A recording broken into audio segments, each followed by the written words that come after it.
Have you ever thought about the power of keeping certain things to yourself? It might seem strange, but there's wisdom in silence. When we hold back, we're like a mystery waiting to unfold, keeping others guessing and protecting what's important to us. It's like having a secret weapon against those who might try to harm us or our plans.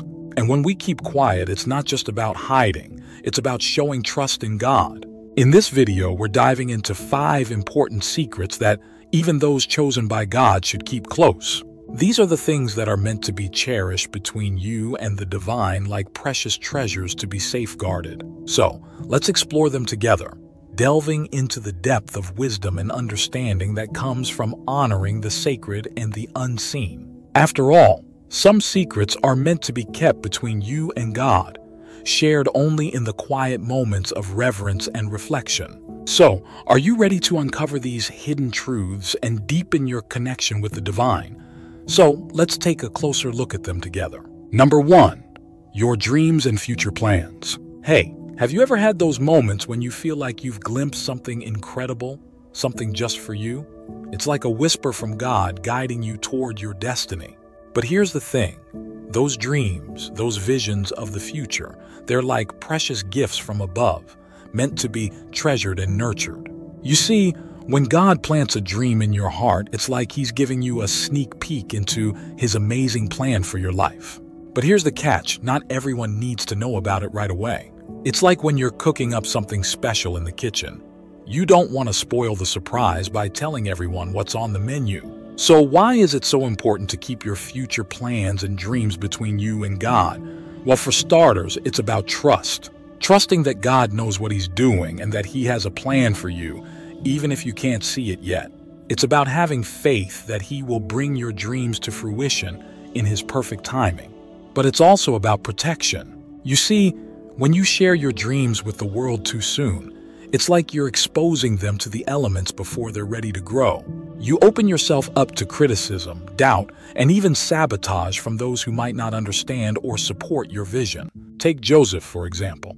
When God gave him dreams of greatness, of ruling over his family, He didn't go shouting them from the rooftops. Instead, He held on to them, pondering their meaning and significance. And in the end, his patience and faithfulness were rewarded, as God's plan for his life unfolded in ways he could never have imagined. So, the next time you feel God whispering a dream into your heart, remember to hold it close. Treasure it, nurture it, and trust that God will bring it to pass in His perfect timing.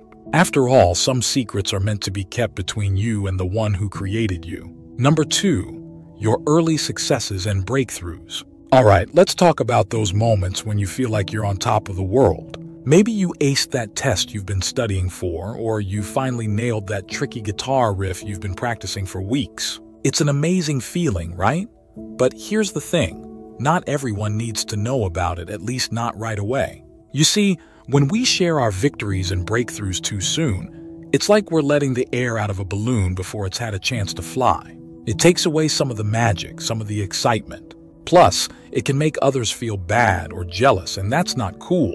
Instead, we should take a cue from David in the Bible.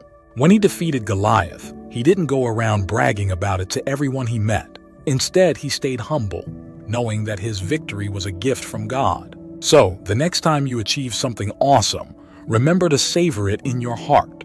Take a moment to thank God for His blessings and remember that He's the one who made it possible. And if you want to share your success with someone, choose a close friend or family member who will celebrate with you rather than feeling envious. After all, some things are meant to be kept between you and God, cherished in the quiet moments of gratitude and reflection. So, hold on to those early victories and breakthroughs and let them inspire you to keep reaching for the stars. Number 3, your family matters. Let's talk about family. They're the ones who know us best, who support us through thick and thin. But did you know that there are some things about your family that are meant to stay within the family circle?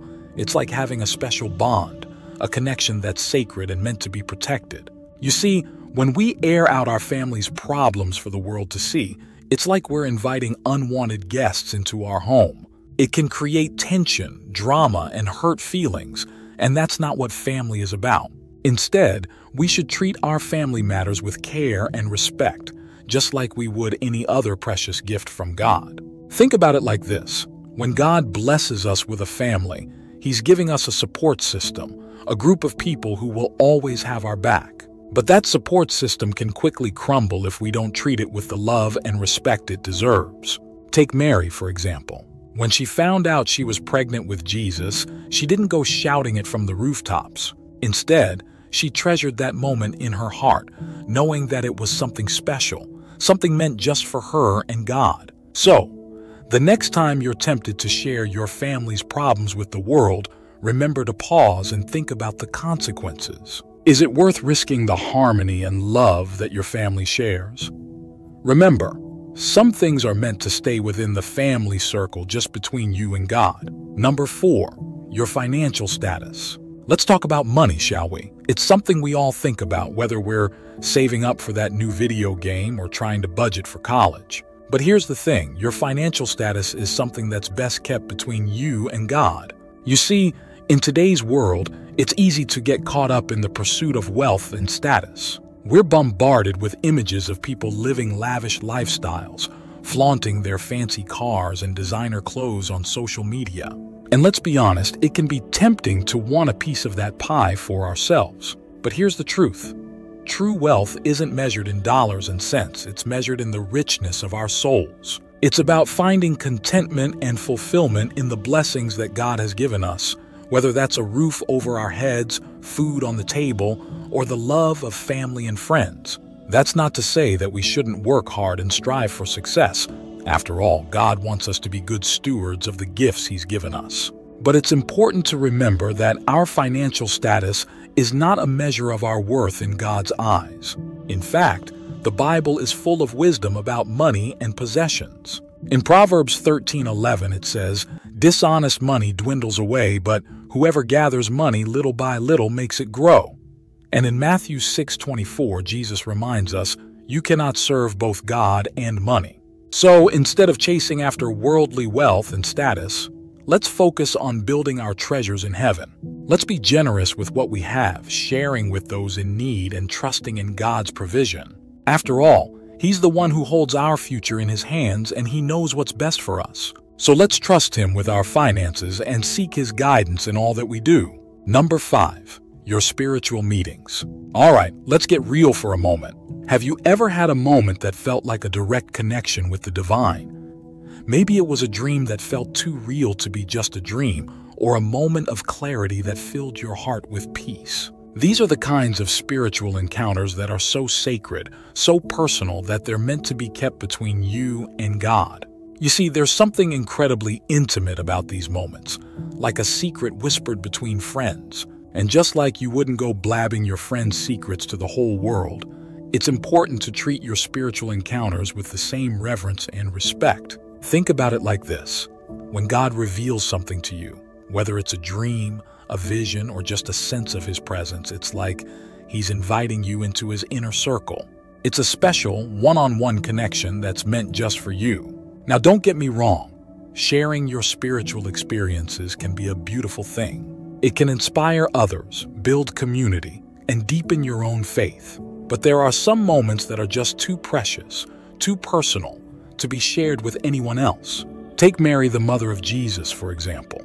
When the angel Gabriel appeared to her and told her she would give birth to the Son of God, it was a moment of pure divine revelation. But did she go shouting it from the rooftops? No way.